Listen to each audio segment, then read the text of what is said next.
Сіздер қарбыз жеп бастадыңыздар ма? Байқаңыздар, қарбыздың дәнін жеп қойсаңыздар, аппендицит болуларыңыз мүмкін екен.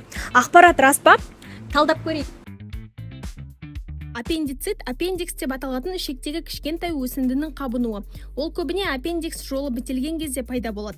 Негізінде оны қатты нәжіс, ұлғайған тін немесе өте сирек жағдайда бөтен зат түсіп бітеп қалуы мүмкін.